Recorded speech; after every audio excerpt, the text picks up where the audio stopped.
At 16, with just a fleeting glance, I quietly placed the young man beneath the peach branches at Baima Temple at the tip of my heart. 2 years later, an imperial decree named me imperial consort. The young man panicked, giving me a safety jade pendant to confess his feelings. His eyes rimmed red as he only wished for my remaining life to be peaceful and joyful. But the very day I entered the palace, I was despised by His Majesty and thrown into the cold palace to a miserable end. Before my death, I arranged through someone to see him one last time. He looked at me with disgust. "What kind of thing do you think you are? If I weren't afraid you'd take away Yin Yang's favor after entering the palace. Do you think I would have known you?" Yin Yang was the Empress's boudoir name, so it turned out all of this was for her. I died filled with regret and hatred. When I opened my eyes, I had actually returned to the day he gave me the jade pendant. The timing of my rebirth was unfortunate. I had already been tricked by Yueshi into coming to the back mountain of Yuquan Nunnery. That face I had once glimpsed fleetingly in my youth now filled my heart with utter disgust. Where is there any fleeting celestial visitor? He is just an ordinary mortal. I merely lost focus for a moment, and Pei Jingyan's eyes showed concern. "Mingzhu, are you feeling unwell?" I turned aside to avoid his hand reaching to support me, lowering my eyes to hide the hatred within them. Pei Jingyan had stunningly beautiful looks and a sharp temperament. Even while remaining composed, he was like an unsheathed precious blade, afraid he might notice something amiss. I leaned most of my body against Yueshi, covering half my face with a handkerchief. "Young Lord Pei, you and I are not acquainted. Please observe propriety and do not come closer." Pei Jingyan pressed his lips together, the impatience on his face transforming into a reluctant, unspoken longing. He took out a smooth, milky, white mutton, fat jade pendant from his chest. "Mingzhu, this is a protective jade pendant that Jingyan sought for you from the White Horse Temple. We have no fate in this life. I only wish you peace and happiness for the rest of your days." My gaze fell coldly on his hands. His fingers were slender, with thin calluses on his fingertips worn from diligent practice with swords and blades. But what he held now was not a token wishing for my safety. It was a blade that would ruin my entire life. After I was banished to the cold palace, my aunt came to see me. She slapped me with bitter disappointment. "Mingzhu, since when have the girls of our Song family become so cheap?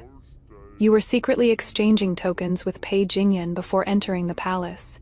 Do you not want your life anymore?" I was dazed by the slap, tears streaming down my face in an instant. My aunt yanked the mutton, fat jade pendant from my waist and threw it at my face viciously. Pei Jingyan is a habitual philanderer. He had many similar mutton, fat jade pendants custom made and would give one to any girl who caught his fancy. Only you dared to wear it so openly.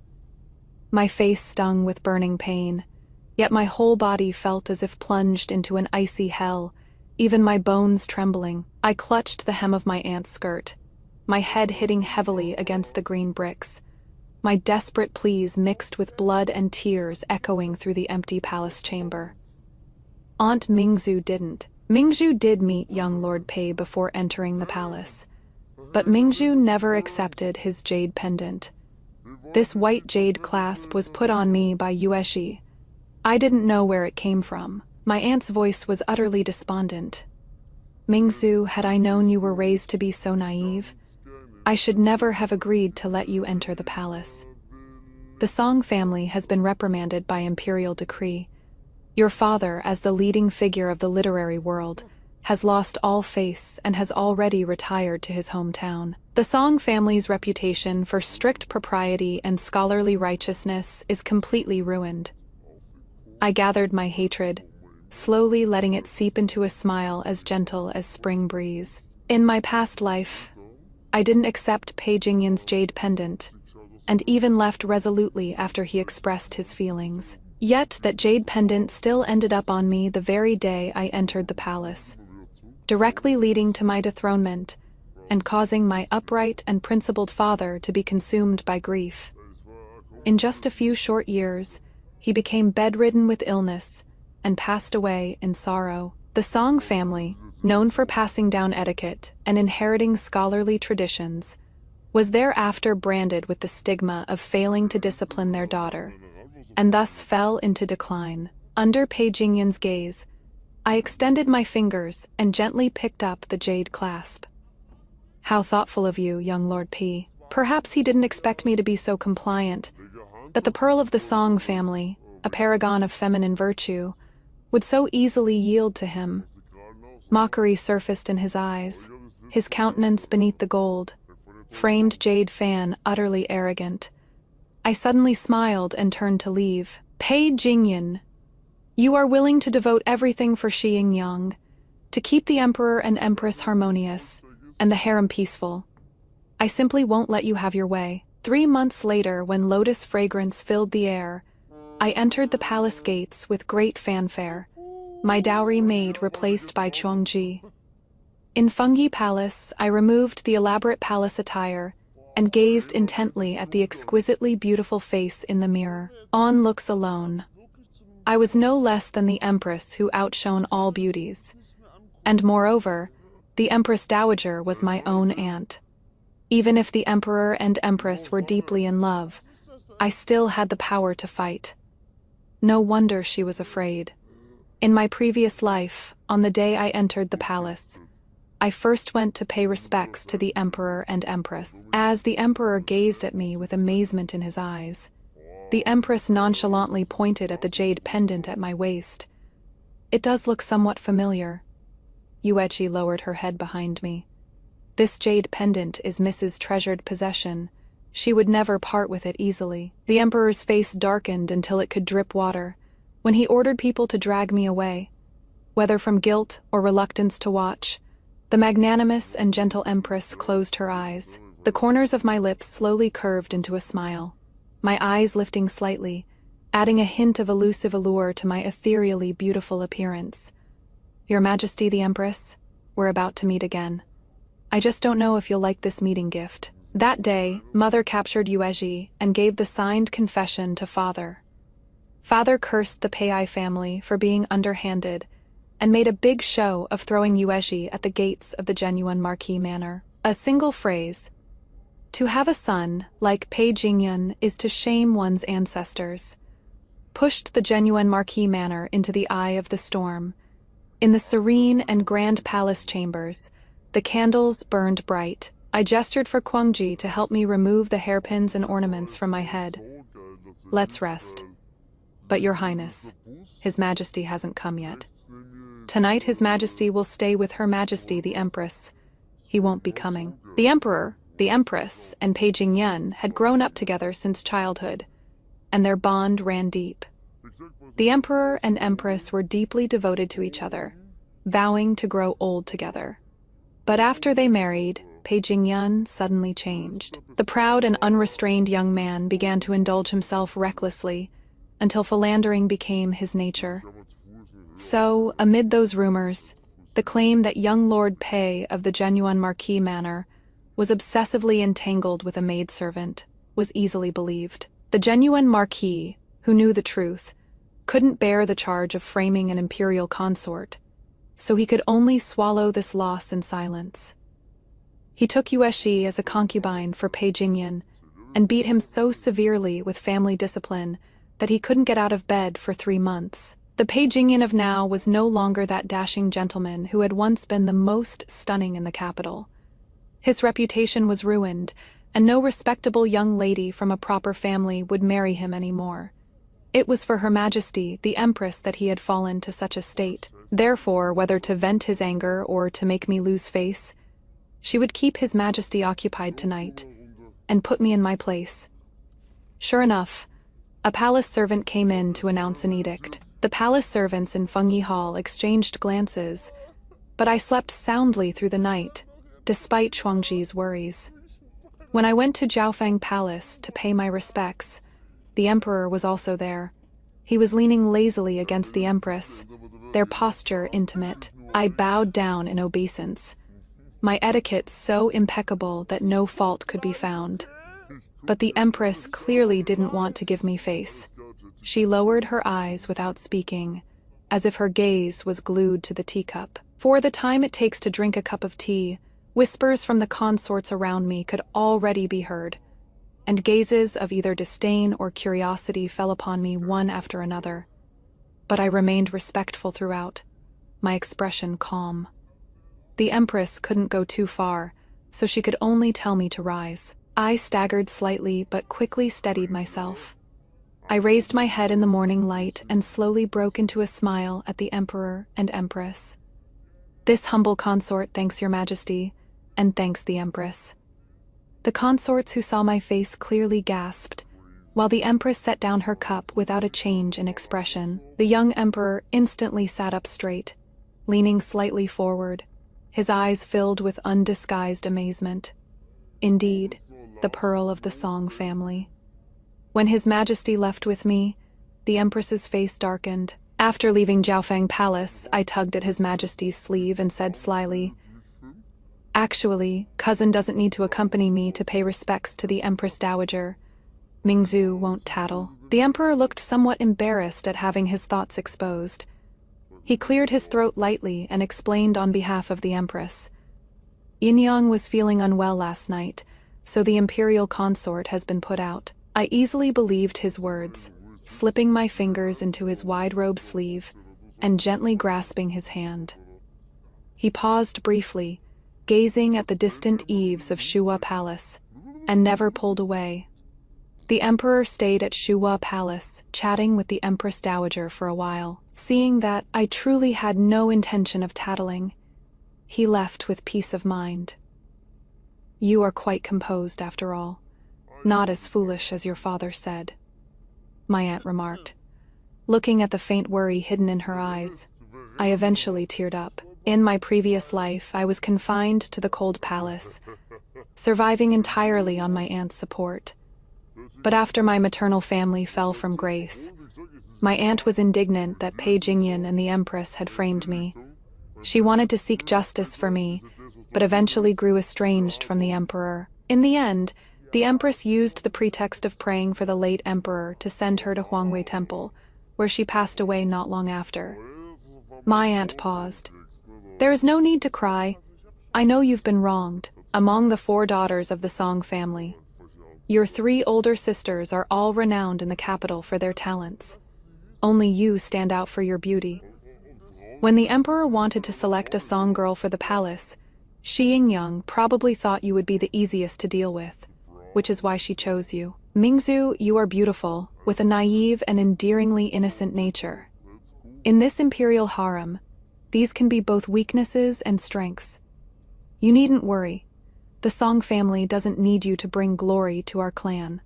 As long as you don't make any mistakes, your aunt can protect you." She patted my hand meaningfully. The Empress has always been proud and self-important. "Mingyue, just being yourself is good enough." For 3 consecutive days, His Majesty stayed at the Empress's Jiaofeng Palace. The entire palace was watching me become a laughingstock, also waiting to see if the Empress Dowager would reprimand the Empress on my behalf. But they were disappointed. Neither the Empress Dowager nor I acted as if anything had happened. Every day, I followed palace rules, remaining calm and composed when paying respects to the Empress, and genuinely enjoying myself when accompanying the Empress Dowager in chanting sutras. It was actually His Majesty who went to the Empress Dowager somewhat sheepishly to explain, "Yin-Yang has caught a cold these past few days. It is not that I intentionally neglected the imperial consort." The Empress Dowager didn't mind. Harmony between Emperor and Empress is a blessing for the nation. The Empress has always been sensible. Since she is unwell, your Majesty should indeed keep her company well, so as not to worry Duke Dingguo. Mingzhu is young and simple. Natured, she won't take these things to heart. Shortly after His Majesty left Shuwa Palace, he came to my Fengyi Hall. He brought only a young eunuch, didn't have the palace servants announce him, and quietly hid under the silk tree not far from me.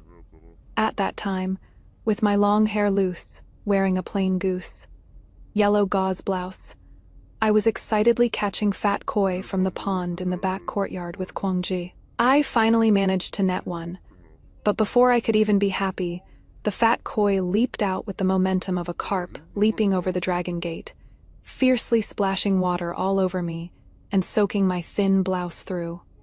I looked at Kwangji, wanting to cry but having no tears. Kwangji's gaze passed over my shoulder, and she bowed to the approaching emperor. "This servant greets your majesty."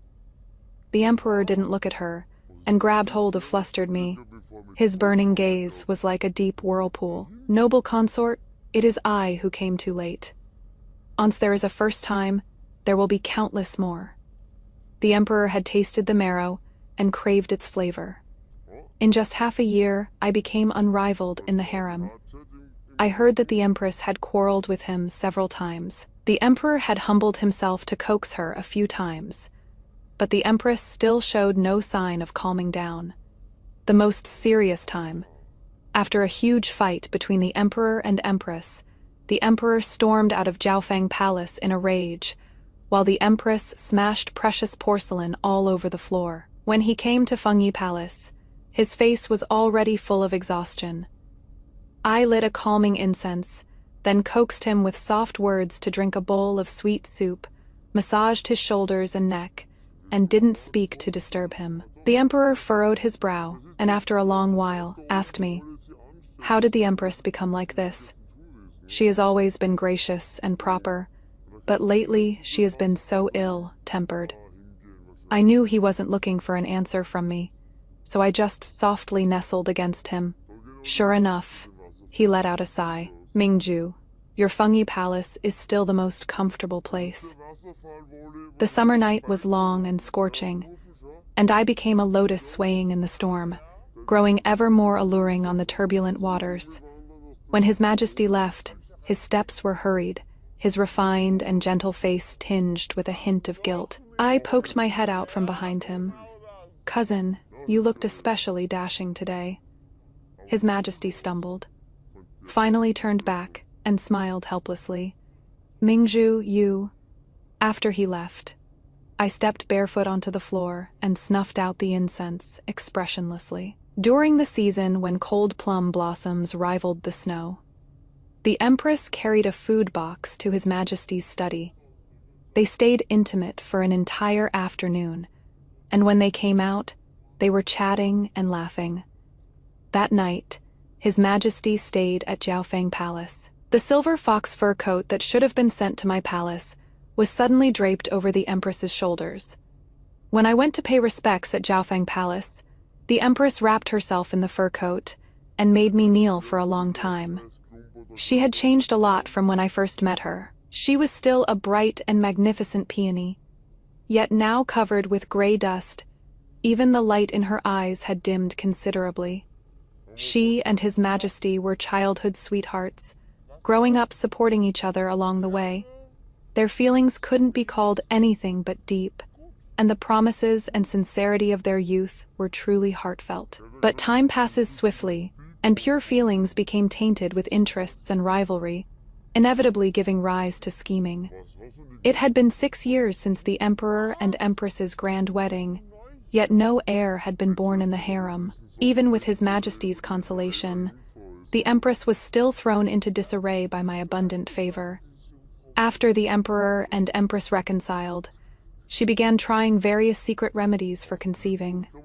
I once subtly asked her while playing chess with my aunt, "Is it unwillingness or inability?" My aunt's single move captured half of my pieces. Unlike my dejection at losing, her eyes remained calm. The deep affection is real, and so are the interests. Love makes people blind, but hatred born from love will make one lose all composure, even stake everything on a single gamble. What gives you an advantage over the Empress is that you don't love the Emperor. My aunt's sharp gaze swept over my fingers. "Mingzu, wouldn't you say so?" I suddenly released the chess piece I had been gripping tightly, my heart slowly sinking. Yes, the disputes between the Emperor and Empress gradually increased again. Her Majesty, the Empress's temper grew worse and worse. Besides quarreling with His Majesty, her anger spilled onto innocent bystanders. Many favored consorts would be punished by her for trumped-up offenses, copying scripta for minor ones, kneeling as punishment for serious ones. The entire harem was filled with complaints. As for my Fengyi palace, the emperor hadn't visited for a long time. Kyungji would often call out to me when I stood lost in thought by the window. "Your Highness, don't wait anymore. The Empress forbade His Majesty from coming to see you." They quarreled about it for a long time, and His Majesty agreed. I waited day after day, and Kyungji kept saying the same thing day after day. Finally, on the day when the lotus fragrance drifted through the air, she stopped saying it. She bowed deeply to the emperor in the sunset and quickly withdrew. And with tears welling up in my eyes, I rushed forward to him.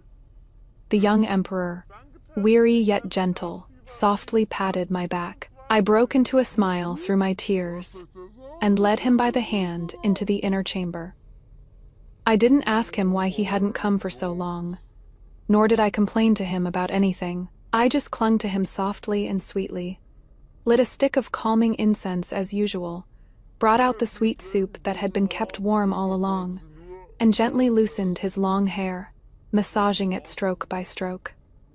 His Majesty was in a daze for a long while, then took my hand and looked at me carefully, his eyes filled with emotion. He sighed contentedly and pulled me into his embrace. Mingzhu. The emperor spent the night at Fengyi Palace for the first time. After I saw His Majesty off, the empress came rushing over aggressively, sword in hand. "Where is Zhao Yu? Tell him to come out." The sword's gleam was cold as autumn water, pointing at my delicate neck. Palace servants knelt all over the floor, and Shuangji was kowtowing frantically. I replied in a soft and gentle voice. "Replying to your Majesty, the Empress, His Majesty has gone to attend court." The Empress's expression changed slightly, a mocking look appearing on her face. "He lied to me again. He said he wouldn't come to Fengyi Palace anymore." Her expression grew colder and colder, her delicate eyebrows twisted into murderous blades. With a sweep of her arm, the small couch I usually rested on was scattered into pieces. "He said he only loved me. Yet the harem is full of consorts. He said he wouldn't favor anyone else. Yet he got into your bed as soon as you entered the palace. Later it got even worse. He slept his way through the entire harem. Zhao Yu, oh Zhao Yu, which of your words were ever true?" I was so scared I shrank to the side, tears welling in my eyes, about to fall, yet not falling. The Empress couldn't stand the sight of me and pointed the sword at me again. "Song Mingzhu, I thought you were a simple one, but I underestimated you. Yun, Di was dragged by you into an entanglement with a lowly servant girl, and Zhao Yu was also bewitched by you, being lured to Fengyi Palace by you every few days." Her sword slowly moved to my face.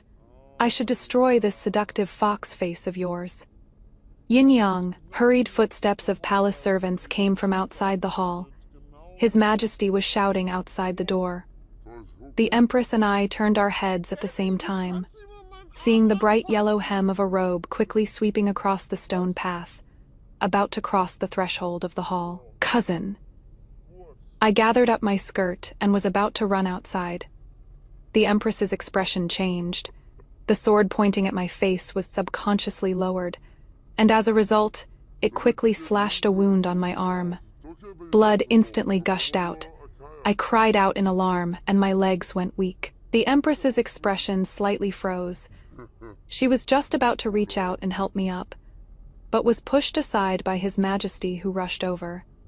He anxiously held me, carefully examining my wound, calling for the imperial physician to come and treat me. Finally, he looked at her with an extremely disappointed gaze.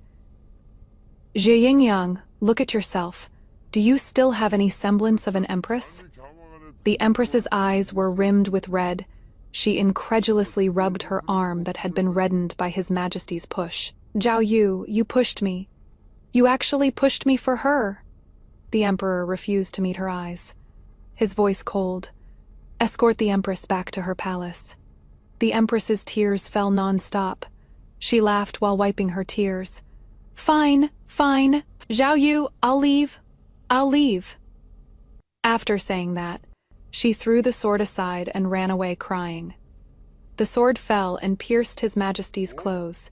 The palace servants scrambled to clean up. His Majesty's fingers were clenched white. His gaze followed the Empress's figure the whole time. Full of worry, I grabbed his sleeve, cold sweat trickling down my pale cheeks. "Cousin, don't worry. I won't tell Aunt about today's events, and I'll make sure the palace servants keep their mouths shut." Even though His Majesty and I had already warned the palace servants, there are no secrets in the imperial palace. Aunt eventually found out about the Empress causing a scene at Fengyi Palace with a sword and wounding me. The palace consorts, who were punished without reason, also took the opportunity to go crying to Shuo Palace. The Empress Dowager got angry at His Majesty for the first time because of the Empress. "Emperor, this one knows you have deep feelings and loyalty toward the Empress, and you've always done everything you can to love and protect her. You've even neglected the palace consorts and shielded her from the harsh criticism of being childless, just so she wouldn't be hurt. But Emperor, it has been 6 years. You are 24 this year, yet you have not a single child. You should think about the imperial family and yourself for once. Although we aren't mother and son by blood, you've been raised by my side since you were 6. We've supported each other through storms to get where we are today, and you know how hard it has been. Just because you still have no heir, so many people are getting restless underneath, harboring thoughts they shouldn't have. After all these years, you've more than done right by her, Shi Yingyang, and by him, the Duke of Dingguo. If they still hold any resentment, then they're the ones wronging the Emperor's sincere devotion to protecting them. Emperor, it is fortunate that the one the Empress stabbed was Ming's-du. If it had been any other consort, how would you explain it to their fathers and brothers?" His Majesty remained silent for a long time, then finally issued an edict to remove the contraceptive soup from all the palaces. While I was in a listless slumber, he quietly came to Fengyi Palace once again. He summoned the palace servants to ask about the situation that day, focusing on what the Empress had said to me, what expressions I had used, and how I had responded. 15. My responses were indeed nothing out of the ordinary, and His Majesty breathed a sigh of relief. Another palace maid added, "Before the Empress stabbed the imperial consort, she accused the imperial consort of harming her brother Yun." His Majesty's expression turned cold. "Brother Yun? Paging Yun? He just won't stay gone." He summoned Chuangjia.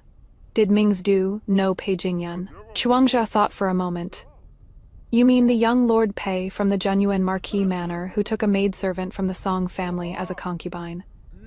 After His Majesty understood the whole story, his expression betrayed neither joy nor anger, and he left without a word. Chuangji seemed distracted while tucking in my blanket, so I gave her hand a squeeze. This matter remained a hidden threat after all. Even though Father had handled it properly, there were still busybodies making groundless accusations under the instigation of those with ulterior motives. They said, how could someone as proud and brilliantly talented as Pei Jingyun possibly take interest in a maidservant who was merely passable looking? The one secretly involved with him must be someone else. When I heard this, I was shelling lotus seeds in the hall, picking out the bitter cores, and the lotus seeds tasted wonderfully fragrant when bitten into. The rest would be simmered into sweet soup, perfect for cooling His Majesty's agitation. Because of the contraceptive soup incident, he had been fighting bitterly with the Empress again lately. Xingyang was truly an extraordinary woman. She had barely lost some favor, and Pei Jingyun couldn't wait to jump out and clear obstacles for her, not even caring about his own future. But this time, things probably wouldn't go as he wished.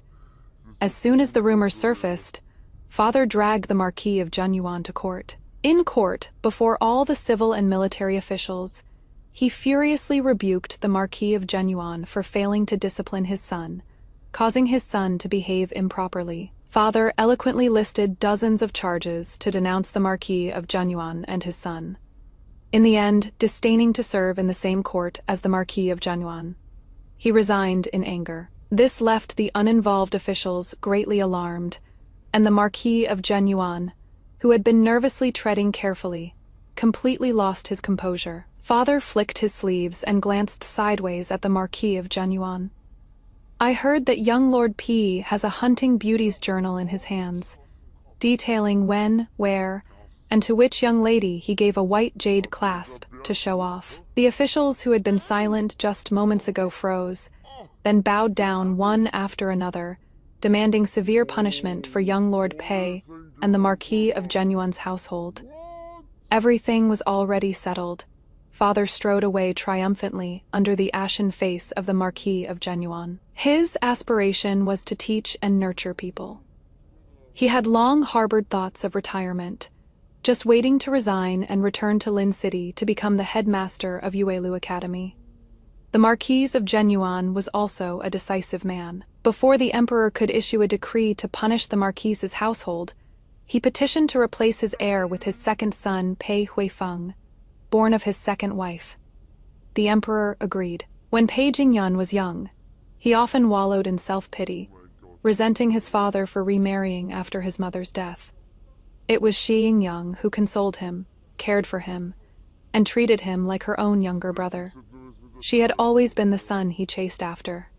But in his eyes, there was only his own son. To keep his son forever radiant, he could snuff out other lights without hesitation. How despicable. He simply didn't deserve to be held dear in anyone's heart.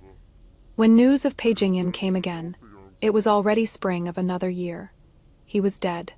He died in the army, died in a pointless fight with a soldier. Just because a dirty joke the soldier told in private vaguely mentioned the Empress.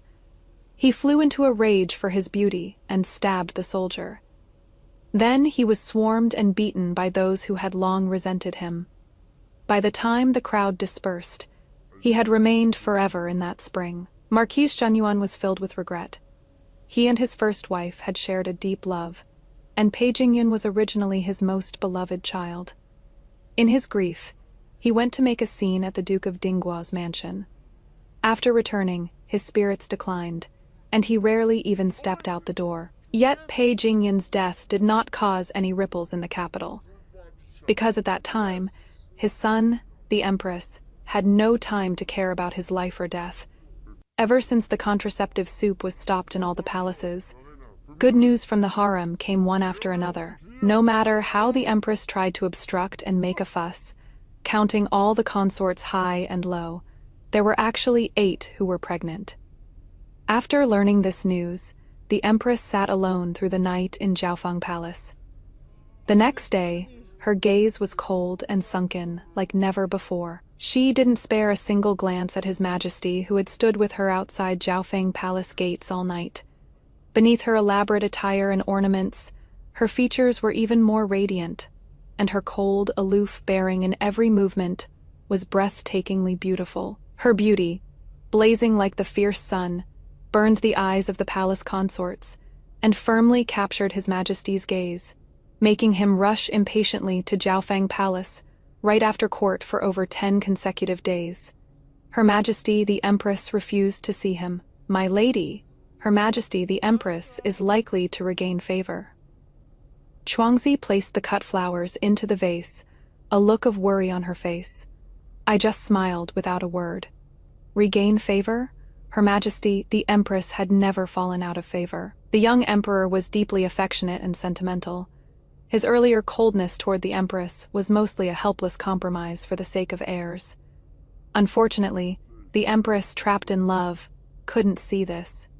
She believed His Majesty had long transferred his affections and forgotten his past vows. She no longer trusted him. I leisurely tossed fish food into the pond, attracting schools of carp that swarmed over, their pale white bellies tumbling as they scrambled for food. Her Majesty the Empress will not only regain favor, she will also become pregnant. Chuangzhe gasped softly in surprise. I glanced back with a faint smile. What is there to fear? The ones who should worry now are those pregnant consorts. While playing chess with my aunt, she gazed at me for a long while. You certainly aren't anxious yet. All the palaces are scrambling to give birth to the eldest prince. Her Majesty the Empress is already carrying an imperial heir, and she is thinking of giving birth to the eldest prince at this time. Doesn't she think her life is too long? Several months ago, when His Majesty once again lingered outside Jiaofeng Palace, Her Majesty the Empress finally opened the palace gates. The usually rigid Empress softened her stance, wiping her tears as she reminisced about the past with His Majesty and poured out old feelings, crying until His Majesty, too, shed endless tears. Ixi Yingyang was not only Pei Jingyan's son. She was also the cinnabar mole engraved on His Majesty's heart that had never faded. Now she had made a powerful return, overshadowing everyone in the rear palace. Apart from occasionally visiting my Fengyi Palace, His Majesty mostly stayed at Jiaofeng Palace with the Empress. This dowager was worried you were too young to keep your composure, but you are quite the schemer. My chess skills had greatly improved, able to hold out against Aunt for the time of another cup of tea. A smile appeared on her face. Mingzhu looks much more relaxed this year, not like the previous years when you were always tense, looking like you were overthinking everything. It is because Pei Jingyan got her retribution, so Mingzhu is happy. Aunt was silent for a moment. Pei Jingyan doesn't count for much. The one who truly made the move is still doing just fine. Mingzhu, you mustn't be reckless. My jade, colored fingers held the chess piece, unconcerned. Since she can conceive, I am afraid the day she breaks with His Majesty won't be too far off. Why should I be anxious? After saying that, my hand paused. I raised my head and met my aunt's solemn gaze. The whole family says you are foolish. Mingzhu, I think you are actually too clever. When His Majesty came to Fengyi Palace, I was copying books. The copied pages were scattered all over the hall. The moment I saw him, my eyes lit up, and I immediately threw down my brush and paper.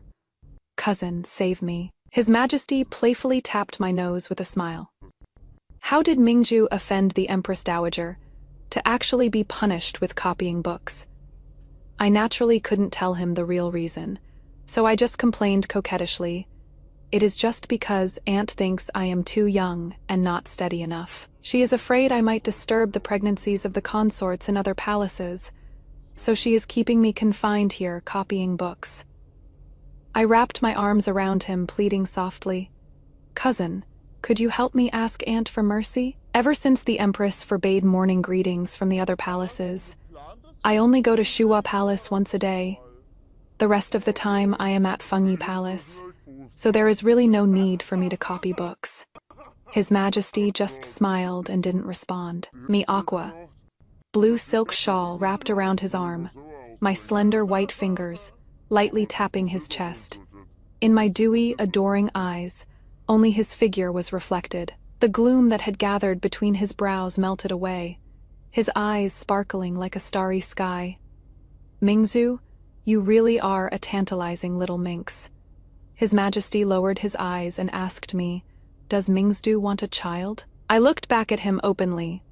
Mingzhu only wants to be with cousin and doesn't want a child.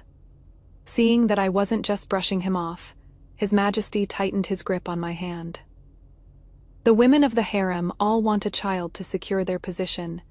Even the Empress is no exception. Only Mingzhu is different. It was the first time I called him Your Majesty. Your Majesty is already the husband of many, and will be the imperial father of many in the future.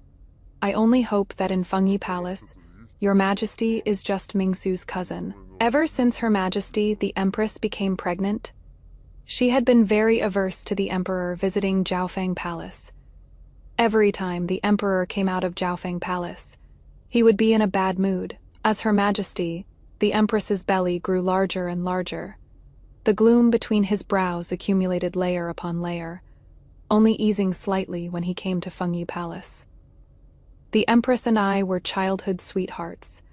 For her sake, I neglected the harem and went 6 years without an heir. Even if she never bears a child in her life, she will still be my Empress, the future Empress Dowager.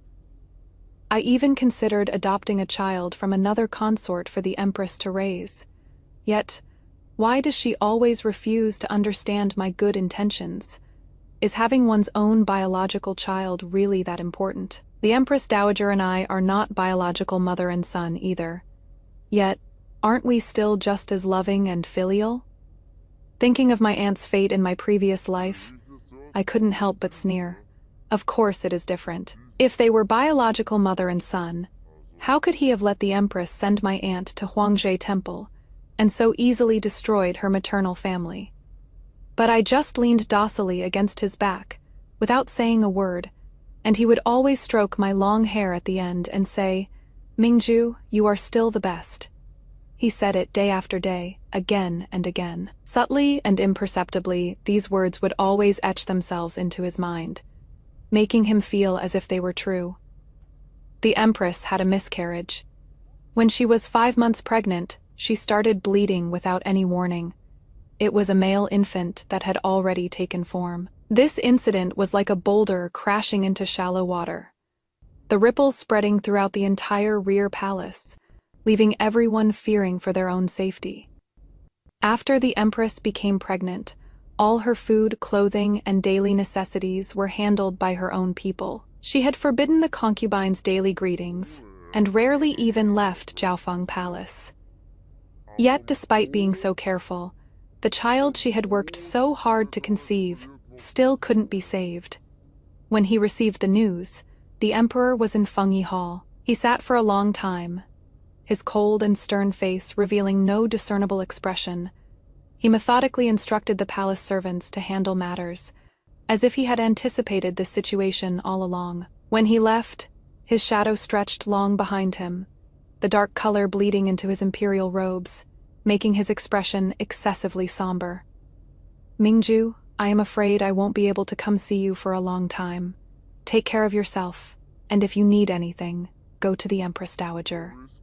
I remained silent behind him. We both knew that the rear palace was about to be thrown into turmoil, and the Empress would surely use this as an opportunity to stir up trouble. Even though the imperial physician said the Empress's miscarriage was caused by insufficient fetal development, the Empress still pointed her finger at the pregnant concubines in the rear palace. Whether it was Consort Di, who was nearly full term, or Zhao Yihan, who had always been well-behaved and kept to herself, both ended up with 2 lives lost under the Empress's harsh interrogation. But she still wasn't satisfied. She was like hellfire returning from the underworld, wishing she could burn everyone who displeased her to ashes. But no one expected Her Majesty the Empress would become so deranged. Consort Xiansong, Beauty Li, Zhongyuan Wang, Karen Lin. The pregnant concubines were summoned to Jiaofeng Palace one after another. Their mournful cries went on day and night, and in the end they were all carried out horizontally. The entire inner palace was shrouded in immense terror. The terrified consort Shuzhou and Beauty Xia were taken under the Empress Dowager's protection and moved into Shuhua Palace. The emperor, who had been silent all along, finally spoke. "Empress, enough. Your constitution was never suited for pregnancy. You cannot blame others for the prince's failure to be born. Stop implicating the innocent." "Innocent, Zhao Yu? They're all innocent, and only I brought this upon myself. Is that it? I truly regret it. Zhao Yu, I truly regret it. Brother Yun once said that as an emperor, you could never favor only one person. Yet I actually believed you. How could I have believed you?" At that moment, the emperor's gaze was utterly cold, his calmness bordering on cruelty. "Zi Yingyang, your brother Yun, he is already dead. He died for you." Her Majesty the Empress collapsed to the ground in despair. The emperor flung his sleeves and left Jiaofeng Palace, then placed the Empress under house arrest. The court officials cried out in the court hall for the Empress to be deposed. The sentimental emperor just stood silently before the gates of Jiaofeng Palace, saying nothing. He is still protecting her. Such deep affection. But everyone in the harem only felt a chill down their spines. The usually gentle consort Zhou shed tears in Shuhua Palace. Then what are we supposed to be? Us naturally, we're just whetstones for their faithful love. The The crimes of plotting against the imperial heir and harming palace consorts were simply too grave. Marquise Genuine wept and pleaded at court. Since his son Jingyun had gone to the underworld as deserved punishment, why should the empress be allowed to escape unscathed? He knelt at the palace gates for 3 days without food or water, only seeking justice. The emperor and Duke Dingguo were angered by his recklessness, yet were helpless against the support from court officials. Just then, a short opera suddenly became popular among both commoners and officials. The opera was called Peach Blossom, telling of how a wealthy household's master wanted to take the old madam's niece as a noble concubine because his legal wife had no sons. The master's wife had a childhood sweetheart from the neighboring family, who feared his beloved girl would fall out of favor after the noble concubine entered the household. So he schemed to seduce the noble concubine's personal maid, attempting to frame the noble concubine for adultery using a sachet. The fair-faced, handsome young man sang his heartfelt feelings to his beloved girl in melodious tones, willing to go through fire and water and throw away his life, only asking for a smile from her. Just when I was engrossed in watching the opera, the emperor arrived at Shuowa Palace. Consort Zhou and Beauty, Sha bowed with pale faces, while Aunt stared at the stage with a solemn expression. And I turned my back, my eyes brimming with tears. The young emperor watched the noble consort die miserably on stage, and completely lost his composure. He strode over and embraced me. Mingzhu, don't be afraid. I will believe you. I will never let anyone hurt you, he said. Not even the empress. A single opera told the full tale of a passionate couple's love, hate, and obsession. Those who couldn't see the meaning in it merely watched a story of joy and sorrow. But those who understood it would toss and turn, unable to sit still. The first to bear the brunt was Duke Dingguo. Not long after, he submitted a memorial requesting the empress be deposed. The deposed empress still resided in Zhaofang Palace, her food, clothing, and provisions unchanged. It is just that the emperor rarely went to see her anymore. She was like a withered flower branch, like parched land drained of water, with no trace of vitality left. She wandered the palace all day like a lost soul, and her favorite place to come was Fengyi Hall. Her eyes were like a bottomless deep pool, always gazing at me with such profound, profound depth. Sometimes when I turned around unintentionally, I would always be startled by her. Chuangji was quite frightened by her, and cautiously discussed with me. My lady, let's ask the emperor for more guards. I always feel the empress will try to harm you. I didn't agree. Just as the sun began to tilt westward, one of the earrings bestowed by the emperor went missing. I hurriedly had Guangzhe send all the palace servants out to search, telling her to focus on looking around the carp pond.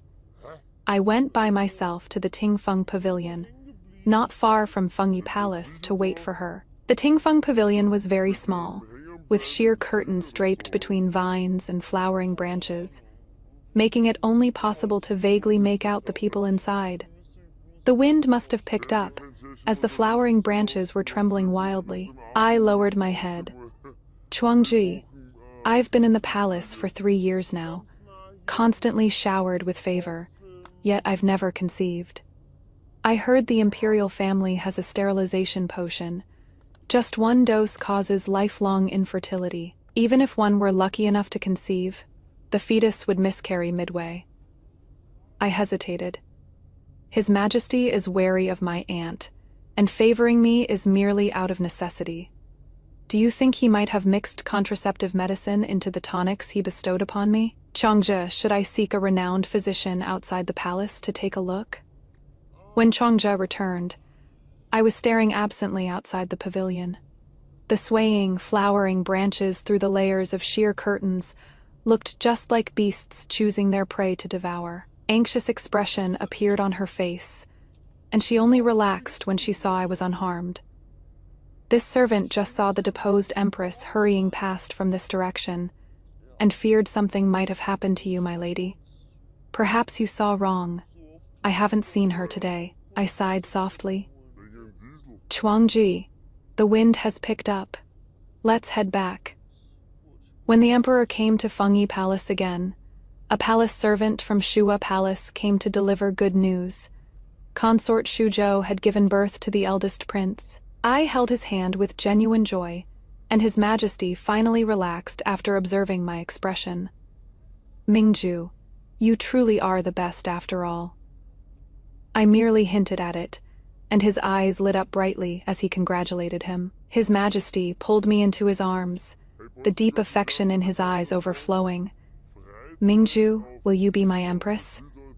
My heart was sour and bitter, yet tears fell from my eyes. I simply didn't respond. In the violent storm, we had a kind of reckless live for the moment madness. The deep night passed, and he kissed my eyes in the morning light. Mingzu, I love you. My eyelids trembled slightly, but in the end I didn't open my eyes. The next time I saw Shi Yingyang was at dusk. She passed by me calmly, her eyelids half drooped. Song Mingzu, I really hate you. After saying that, she slowly walked forward, never looking back. But behind her, I quickly broke out in a cold sweat, my face pale as I collapsed into Chuangji's arms. The present Shi Yingyang overlapped with her figure from my previous life, instantly stirring up the nightmare I had buried deep in my heart. I had once told father, mother, and elder sister about my dream. Only, when mentioning the cause of death, did I just brush it off lightly with one sentence: I merely died in the cold palace. But that wasn't true. My death wasn't that simple. In my previous life, Shi Yingyang eventually learned the truth about the contraceptive medicine through Pei Jingyan. It was clearly a decision made together by the emperor and aunt, yet she solely hated aunt to death. The emperor didn't want to break with her, so he tacitly approved her decision to send aunt to Huangwei Temple, yet was filled with deep regret after aunt passed away. As compensation, he wanted to release me from the cold palace, but it was this very decision of his that ultimately led to my tragic death. It was also at dusk when Shi Yingyang came to the cold palace with a calm face, bringing several eunuchs. The pearl of the Song family was mired deep in the mud. It really hurt. That was grief and violation beyond words. My cries and screams echoed throughout the entire rear palace, then gradually faded into oblivion just before dawn. And that emperor who kept saying he would make amends to my aunt, that emperor who promised me a peaceful rest of my life, never showed up from start to finish. He let his empress do as she pleased. He was an utter liar. Aunt never knew I hated the emperor. She thought I only hated Pei Jingyan, hated Shi Yingyang. But the one I truly hated to the bone was Zhao Yu. It was he who, with no regard for my aunt's grace in raising and supporting him, caused my aunt's death, my death, and ruined the Song family. Everyone knew I was innocent. Pei Jingyan knew, Shi Yingyang knew. Even Zhao Yu, who seemed furious. He was in on it too, but none of them cared. I was merely the whetstone for testing the steadfast love between the emperor and empress. No one would care about my fate. My consciousness sank into a muddled dream, unable to break free from the suffering of the past. I returned to the moment of my death. I had long lost all sensation, dazedly catching a glimpse of the faint fish, belly white appearing at the horizon, cursing uncontrollably at the corner of Yellow Robe before the cold palace gate. Zhao Yu. I seemed to hear his response, his voice gentle yet urgent in my ear. Cousin is here, Mingju. Don't be afraid, I am here. No, I don't want him here. I don't want him. But no one could hear the voice of my heart. He was still calling out to Chuangji beside me. What exactly did the deposed empress do to Mingzu? Why hasn't Mingzu woken up yet? He shouted at the palace servants again. Why haven't the imperial physicians arrived yet? Go summon them quickly. He is so noisy. I don't like him at all. At some point, I suddenly broke free from the constraints of my body and gently floated up. My soul still bore the same wretched appearance from when I died miserably in my previous life. I floated quietly in Fengyi Palace, watching the imperial physicians helpless before my unconscious body, kneeling all over the floor in varying heights under the emperor's fury. I also saw the affectionate emperor staying sleepless by my side through the night, clumsily yet carefully tending to me, his eyes unable to hide his heartache. Aunt also came, tucking in my blanket for me. Mingzhu, your father said you had a dream before entering the palace. So, that opera wasn't the Marquis of Genuine's doing, was it? In your dream, Aunt still failed to protect you in the end? She murmured to herself. Even I myself couldn't have a peaceful end? Not long after she left, a young imperial physician finally diagnosed the reason for my coma. Poisoned. His Majesty's expression was unreadable. He just lowered his gaze at the physician. What poison? A rare poison from the southern frontier, startling dream. The imperial physician bowed down. The imperial consort has been poisoned for over a month now. It had been just over a month since the empress was deposed, and the Duke of Dingguo had once guarded the southern frontier. Fury surfaced on His Majesty's face. He sneered and smashed the teacup. Zhi Yingyang, it is you again! When he stood up, I involuntarily floated behind him. He stormed off to the Jiaofeng Palace. Xi Yingyang was dressed in the full ceremonial attire of a first-rank empress, sitting upright before the vanity doing her makeup. I saw His Majesty's expression grow somewhat dazed, but only for an instant before he turned cold again. Xi Yingyang, you poisoned Mingzhu? Xi Yingyang slowly set down the comb and looked at him through the mirror. Zhao Yu, how did we end up like this? Xi Yingyang, I don't want to discuss this with you today. Just give me the antidote, and I'll let bygones be bygones. She started combing her long hair again. Zhao Yu, you are truly affectionate yet heartless. Is Song Mingzhu the one in your heart now? The emperor couldn't help but flare up. Shi Yingyang, Mingzhu has always been respectful toward you, yet you've harmed her again and again. How can you be so vicious? Xi Yingyang slammed down the comb with a snap. Vicious? Zhao Yu, that is not what you used to say. You used to praise me as a phoenix with a fiery spirit who despises evil. Now that you don't love me anymore, I am suddenly vicious. Yin-Yang, if you have a problem, come at me. Mingzhu is innocent. Innocent, Zhao Yu. Those concubines who died by my hand before, they were innocent too. But why didn't you call me vicious back then? Xi Yingyang rose to her feet. The 9 Phoenix Pearl, holding Biao on her hairbun, swayed gently as she walked toward the emperor step by step, leaning close to whisper in his ear. Zhao Yu, I don't touch innocent people, but you, who tricked me into drinking contraceptive soup on our wedding day? You can't claim to be innocent, can you? The emperor's face turned pale with shock. His expression was one of utter disbelief, as if he never expected her to know the truth. Xi Yingyang suddenly drew a dagger from her sleeve, and before he could react, swiftly plunged it into his lower abdomen, her expression crazed. Zhao Yu, you killed our child. The moment the emperor was stabbed, countless fine silver threads emerged from my limbs and bones, swiftly pulling me down toward Fengyi Palace.